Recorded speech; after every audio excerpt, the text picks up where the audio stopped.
इस वीडियो में आप सभी का स्वागत है। पुरानी सारी वीडियो में बहुत अच्छे सजेशंस और फीडबैक देने के लिए आप सभी का बहुत बहुत शुक्रिया। इस वीडियो में बहुत कुछ नई चीजें निकल के आने वाली हैं, एक नई तरीके का एक्सपेरिमेंट हम करने वाले हैं। इसका भी सजेशन हमें आप में से ही कुछ लोगों ने सजेस्ट किया था।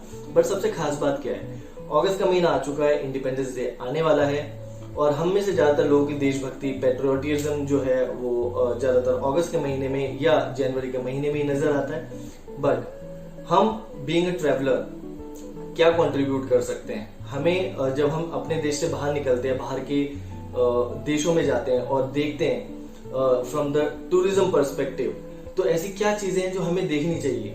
हमें वहाँ का इंफ्रास्ट्रक्चर देखना चाहिए, हमें डेवलपमेंट देखनी चाहिए, हमें कल्चर देखना चाहिए, हमें बहुत सारी टूरिस्ट प्लेसेस देखनी चाहिए। बट हमें ये भी देखना चाहिए कि हमारा जो इंडिया का कनेक्ट है उस पर्टिकुलर कंट्री के साथ वो किस तरीके का है। बिकॉज काफी सारी ऐसी कंट्री हैं, पुराने टाइम पे सिल्क रूट होता था। सो आपको पता है सिल्क रूट कहाँ से कहाँ तक जाता था।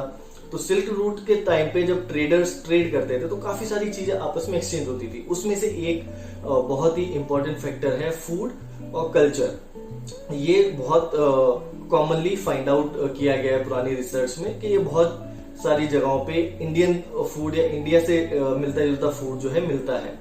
ये हम आने वाली वीडियो में ये भी हम डिस्कवर करेंगे। बस इस वीडियो में खास बात ये होने वाली है, हम डिस्कवर करने वाले हैं एक ऐसे रीजन को। उस रीजन में हम डिस्कवर करने वाले हैं इंडियन सोल्जर्स की स्टोरी, जो कि हम में से ज्यादातर लोगों को नहीं पता है और ज्यादातर लोगों को पता चलेगी भी नहीं। बिकॉज वो हम इंडियंस होने के अलावा इंडियंस जो थे, पाकिस्तानी जो थे, बांग्लादेशी जो थे, उस टाइम पे जब हम एक combined as a one nation हम लोग रहा करते थे, हम लोग किसी सेकेंड नेशन के लिए, किसी थर्ड नेशन से फाइट करके आए थे। सो उस पूरी स्टोरी को किस तरीके से अभी तक सहेज के रखा गया है और किस तरीके से हम उसको बीइंग अ ट्रैवलर एक्सप्लोर कर सकते हैं, जो कि अभी तक ज्यादातर लोगों ने नहीं करा है। इस वीडियो में हम उसके बारे में बात करेंगे। वीडियो से जुड़े रहें, फीडबैक देना ना भूलें। चलिए वीडियो शुरू करते हैं।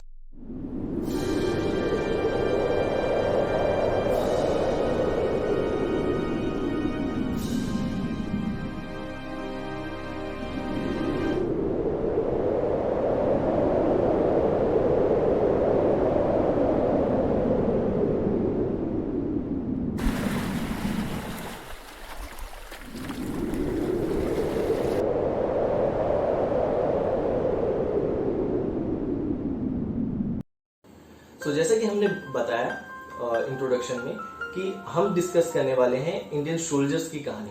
बट वो तो आप लोगों के लिए बड़ा इजी है फाइंड आउट करना। इंटरनेट में भी आप गूगल करेंगे, आपको सारी स्टोरी मिल जाएगी। तो हम क्या डिस्कस करने वाले हैं? हम डिस्कस करने वाले हैं किस तरीके से आप बीइंग अ ट्रैवलर कंट्रीब्यूट कर सकते हैं इंडिया के रिच कल्चर और रिच हिस्ट्री को।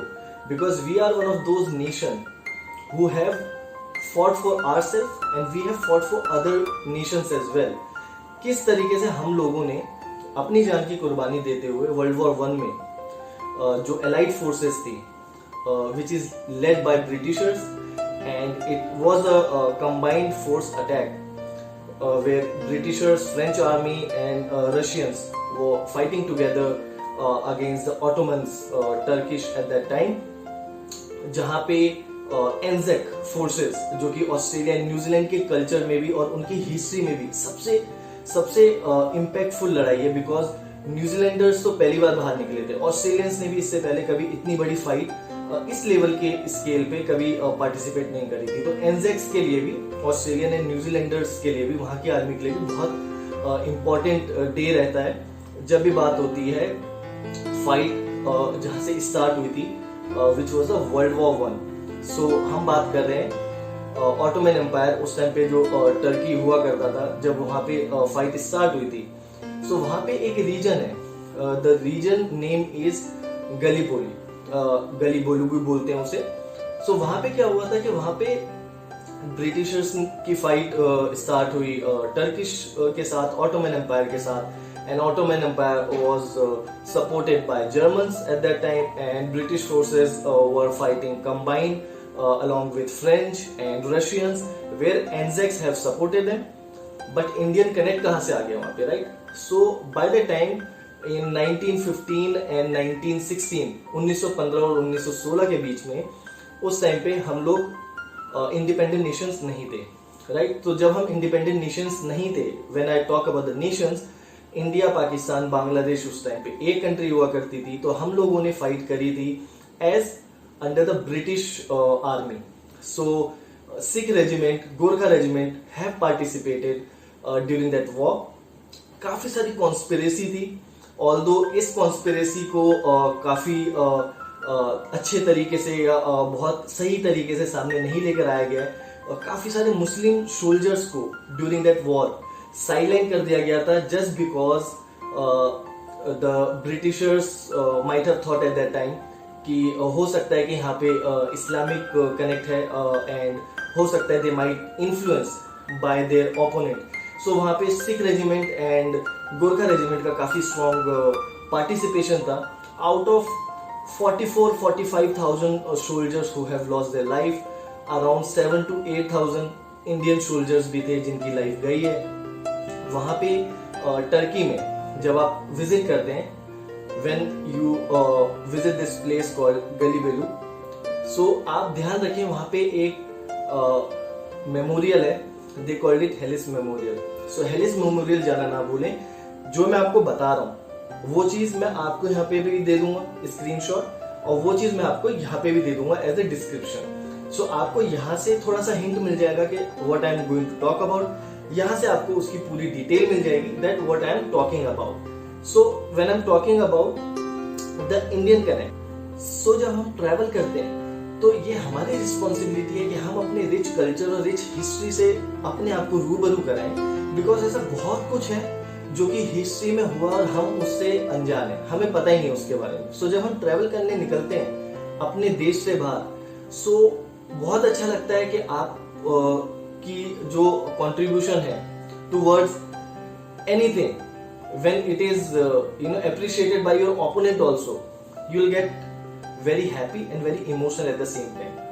So जब आप हेलिस मेमोरियल जाएंगे आप देखेंगे कि जिस तरीके से हमारे इंडिया गेट में सोल्जर्स के नाम लिखे हुए जिन्होंने वर्ल्ड वॉर में पार्टिसिपेट करा था, Indian soldiers and British soldiers by that time. Similarly Helles memorial में भी उन सारे सोल्जर्स के नाम है जिन्होंने उस वॉर में अपनी लाइफ सेक्रीफाइस करी है। उसमें काफी सारे इंडियन सोल्जर्स के भी नाम है वहां पे। हालांकि काफी सारे सोल्जर्स हैं, स्पेशली एंजेक सोल्जर्स जो थे ऑस्ट्रेलियन एंड न्यूजीलैंडर्स, उनके तो ग्रेवयार्ड भी हैं, बट इंडियंस के नहीं है। सो डोंट गेट इमोशनल के इंडियंस के क्यों नहीं है, बिकॉज उस टाइम भी इस चीज का ध्यान रखा गया था being an army, because army अपने सिद्धांतों पे, अपने उसूलों पे चलती है। सो उन्होंने इस चीज का खास ध्यान रखा था कि ये इंडियंस हैं और ये इनके रिलीजन में जो है जो बॉडी होती है, डेड बॉडी, उसको जलाया जाता है, उसको अग्नि दी जाती है। सो उन्होंने इस चीज का ध्यान रखते हुए हमारे तरीके से बॉडी का जो है अंतिम संस्कार करा था। हमारी बॉडी को जो हमारे लोग जो हैं जो फाइट करे और अपनी लाइफ को सेक्रीफाइस करा, उनकी बॉडी को उन्होंने दफनाया नहीं था। सो इस चीज का उन्होंने खास ध्यान रखा था। सो जब भी आप टर्की जाएं, इस चीज का ध्यान रखें कि आप गलीबेलू रीजन जरूर जाएं, वहां पे जाके आप हेलिस मेमोरियल जरूर देखें, because whenever we travel to any country, one thing always keep in mind, हम क्या करते हैं, हम फेमस प्लेसेस पे जाते हैं, हम कैपिटल सिटीज में जाते हैं, शॉपिंग करते हैं, बहुत सारे टूरिस्ट अट्रैक्शन प्लेसेस को देखते हैं, बहुत सारी पिक्चर क्लिक कराते हैं, बहुत सारी पिक्चर को इंस्टाग्राम में पोस्ट करते हैं, सोशल मीडिया में पोस्ट करते हैं। But being a traveller, specially being a traveller from a Indian country और इंडियन ओरिजिन, जहाँ पे हमारी कंट्री का कल्चर और हिस्ट्री इतनी रिच है, सो जब हम जाते हैं तो कोशिश करें उस कंट्री में या उस रीजन में, उसके आसपास जहां भी आप ट्रैवल कर रहे हैं, क्या कुछ ऐसा है जो आप डिस्कवर कर सकते हैं। ये स्टोरी मेरे एक फेवरेट यूट्यूबर है वरुण वगेश, उन्होंने 2018 में डिस्कवर करी थी। सेम स्टोरी मैंने इंटरनेट पे काफी रिसर्च करी, बट बहुत सारे लोगों ने इसके ऊपर रिसर्च करी है, वीडियो बनाई है, बट इंडियन कनेक्ट किसी को नहीं मिला। स्पेशली जब 2018 में वरुण वगेश ने इंडियन एम्बेसी इन टर्की उनको कांटेक्ट करा, तो उनको भी इसके बारे में कोई ज्यादा खास डिटेल थी नहीं। बिकॉज सबको पता था कि हम लोग जब लड़े थे तो हम लोग ब्रिटिशर्स की तरफ से लड़े थे, और वहां पे हम लोगों की डेड बॉडी को तो वहां पे दफनाया नहीं गया था, वहां पे हमारी डेड बॉडी को जलाया गया था। सो हमारी ग्रेव भी नहीं थी वहां पे, नाम भी नहीं थे, तो कैसे पता चलेगा। सो काफी रिसर्च करने के बाद, काफी लोगों के साथ बात करने के बाद ये चीज डिस्कवर हुई।